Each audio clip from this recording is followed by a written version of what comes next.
Long before humanity charted the oceans, monsters ruled the deep. Some were longer than buses, heavier than cars, armed with hooks, beaks, and tentacles thicker than tree trunks. They weren't legends, they were real, and they just didn't inspire the myth of the Kraken. They were far more terrifying. Imagine a beast so terrifying, so immense, that it haunted the nightmares of sailors for centuries. A creature with arms long enough to crush a ship and eyes that stared into the abyss. Of all sea monsters ever conjured by the human mind, none have loomed larger in legend than the Kraken. Not just a myth whispered on storm-tossed decks, the Kraken was once believed to be real, even respected by men of science. In 1782, Pierre Denis de Montfort, a French malacologist, suggested that a mysterious sea creature had sunk 10 British warships. His theory was based on unsettling illustrations and the scattered, fearful testimonies of sailors who claimed to have seen something monstrous beneath the waves. Though modern science dismisses such claims, Montfort's theory may have stemmed from more than mere imagination, because deep beneath the surface of our oceans, there are creatures so alien, so enormous, that they seem born of fantasy. Consider the giant squid, with its tentacles stretching longer than a city bus, or the colossal squid, heavier still, with hooks embedded in its arms and eyes the size of dinner plates. These invertebrates are the largest of their kind alive today. The giant squid holds the record for length, but the colossal squid claims the title of heaviest. Their strange proportions, massive eyes, and elusive nature likely inspired the Kraken legend. And yet, what if the Kraken wasn't just a myth born of shadows, but an echo of something very real? Something much, much bigger. To uncover their story, we journey not across oceans, but back through time, over 500 million years, to the Cambrian period. Earth's oceans were then a playground of evolutionary experimentation. Among the early stars were the Cephalopods, a group of mollusks that would evolve into some of the most fascinating predators in history. Cephalopods likely descended from monoplacophorans-like mollusks, gaining flexible arms and suckers that let them manipulate their surroundings with surgical precision. In this watery world where survival depended on adaptation, tentacles were an extraordinary innovation. With more than 30 genera known from this early period, cephalopods began their domination as small but successful animals, until the Ordovician period changed everything. A massive diversification event saw cephalopods explode in size and number. With that, the first true sea monsters emerged. Enter the Endocerids, a family of nautiloid cephalopods armed with long, straight, cone-shaped shells. These creatures spread across the globe but flourished especially in the shallow, warm seas near the equator. With formidable arms and a size unmatched by any other animal at the time, they ruled the oceans as apex predators. Two genera towered above the rest, Camarasaurus and Endocerids. Though nearly identical in form, Endocerids stood apart with a rougher, more textured shell. This subtle difference has caused endless debate among paleontologists, especially since the largest fossils discovered might belong to either genus. As a result, both are assigned an estimated maximum length of 9.14 meters, 30 feet. Some paleontologists speculate that a species called Endocerids giganteum may have grown even larger. And remember, these estimates only account for the shell. Add the soft body that protruded from it, and the total length may have increased by another 16%. Unfortunately, soft tissues don't fossilize well, leaving us to guess at their full size. Even based solely on their shells, these creatures rival today's colossal squids in length. And here's where it gets astounding. If you subtract the long feeding tentacles from a giant squid's measurements, Endocerids came out roughly twice as long. Their calcium carbonate shells also made them significantly heavier, reaching up to 1 ton, compared to the 0.3 tons and 0.5 tons of giant and colossal squids, respectively. These creatures weren't just big, they were lethal. Endocerids were thought to be ambush predators. The weight and rigidity of their shells, they likely rested on the ocean floor, motionless and unnoticed, until prey ventured too close.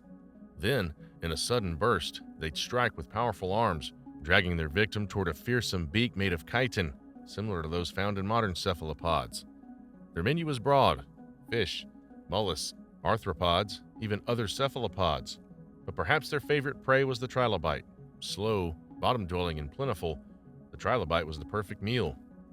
Despite their mass, Endocerids were far from sluggish. Like squids today, they had jet propulsion. By expelling water through muscular funnels, they could surge forward with surprising speed, making them not just ambush hunters, but mobile ones too. They were the masters of their realm, until everything changed. About 455 million years ago, Earth plunged into the first of its 5 great extinction events. Late Ordovician extinction was triggered by global cooling and plummeting sea levels. Marine life was devastated. The Endocerids, rulers of the deep, vanished. Cephalopods survived, but their golden age had come to an end. What followed was a long, quiet stretch of history. For over 200 million years, spanning the Silurian, Devonian, Carboniferous, and Permian periods, cephalopods were still around, but smaller, stranger. New evolutionary paths appeared. Pseudarthosauриds with their elegant shells, ammonites with spiraled forms, and the slender, dart-like belemnites. And a few new defense mechanisms were born. The ink sac, developed in the Carboniferous, it allowed cephalopods to cloak themselves in darkness and escape predators, a tactic still used by squids and octopuses today. Even in this quieter time, giants didn't disappear entirely. Rhinoceros, for example, was a pseudo-orthocerids that lived around 325 million years ago. Its long, straight shell and internal features like a central siphuncle, it could reach lengths of 2.4 meters, 8 feet, not including its soft body. Rhinoceros was likely a predator of small fish and arthropods, but it wasn't alone in these waters. It may have been hunted by Eugeniodontida, a shark-like fish with scissor-like jaws adapted to slicing through soft flesh. In this world, the hunter could also be the hunted. Then came the Permian-Triassic extinction, the worst in Earth's history. Entire marine ecosystems were wiped out, but cephalopods persisted. In the oceans of the Mesozoic, they rose again. The Triassic period saw the rise of the Clodocididæ. These ammonites sported shells up to 1.7 meters, 5.6 feet in diameter, 17 times larger than the shell of today's largest nautilus. While they weren't aggressive hunters, they were built to survive. Most likely drift feeders, they consumed plankton, small crustaceans, and other slow-moving prey. Apex predator roles belonged to the ichthyosaurs, large marine reptiles that ruled the Triassic seas. But nature loves a twist. As the ichthyosaurs faded, the cephalopods adapted once again. In the Jurassic, the Lidocerati emerged. They were larger, denser, and faster. One famous specimen, Parapuzosia ceparendensis, was found in New Zealand. Its shell measured 1.42 meters, 4.7 feet in diameter, but unlike other ammonites, it was compact and heavy. Paleontologists estimate its weight at 1.3 tons. Belemnites also reached their peak. The genus Belemnoteuthis, found in the waters around Europe and Asia, resembled a squid but lacked tentacles and featured an internal skeleton. The largest individuals measured up to 3.11 meters, 10.2 feet, and had arms covered in hundreds of hooks. They also possessed a strong, curved beak, perfect for ripping into prey like fish and marine mammals. In short, they were fast, efficient killers. And still, the story wasn't over, because the true giants came in the Cretaceous period. In the vast western interior seaway of what is now North America, 3 colossal cephalopods shared the same ecosystem: Tusateuthis, Inchoteuthis, and Parapuzosia. Tusateuthis and Inchoteuthis were long thought to be massive vampire squids. Early estimates suggested they could grow up to 11 meters, 35 feet, but recent analysis suggests they were closely related to octopuses, with bodies shaped like enormous cuttlefish, bulky and streamlined for fast movement. These cephalopods weren't just large, they were hunters. With broad mantles and wing-like fins, they used speed and agility to chase down fish, small marine reptiles, crustaceans, and possibly even birds that stayed too close to the water. But towering over all of them was the Parapuzosia.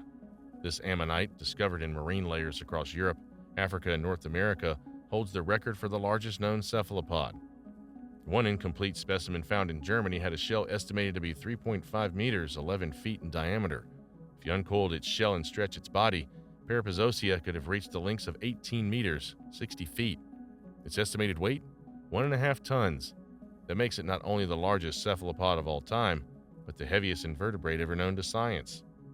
Did it actively hunt? Or was it a gentle giant filtering plankton from the currents? The answer remains unclear. But one thing's certain: its sheer scale makes it the closest thing to a real-life kraken to ever roam the seas. And that's not all. In Japan, paleontologists discovered 2 enormous fossilized beaks, larger than any known from living squids. These belong to creatures dubbed Hyboteuthis and Eusteuthis. Though their full bodies remain a mystery, the size of their beaks suggests jaw strength far beyond anything seen today. Eusteuthis appears to have been the larger of the 2. But then came a third discovery, another fossilized beak, even larger, without any associated body remains. Its genus is unknown. Its species? Undetermined. All we know is this: it may have belonged to the largest cephalopod ever. And then there's the tale of the Triassic Kraken. It sounds like science fiction. A paleontologist found the remains of 9 ichthyosaurs arranged in a strange pattern on the ocean floor, almost as if they'd been placed there deliberately. He proposed that a 30-meter, 100-foot cephalopod had killed them and dragged them into an underwater graveyard. The theory was ridiculed. No supporting fossils were found, but years later, a fossilized beak turned up nearby. It was only 5 centimeters long, about the size of a colossal squid's, not exactly the proof needed, and yet, the legend lives on. But if there's one thing we've learned from the fossil record, it's that the ocean still keeps its secrets.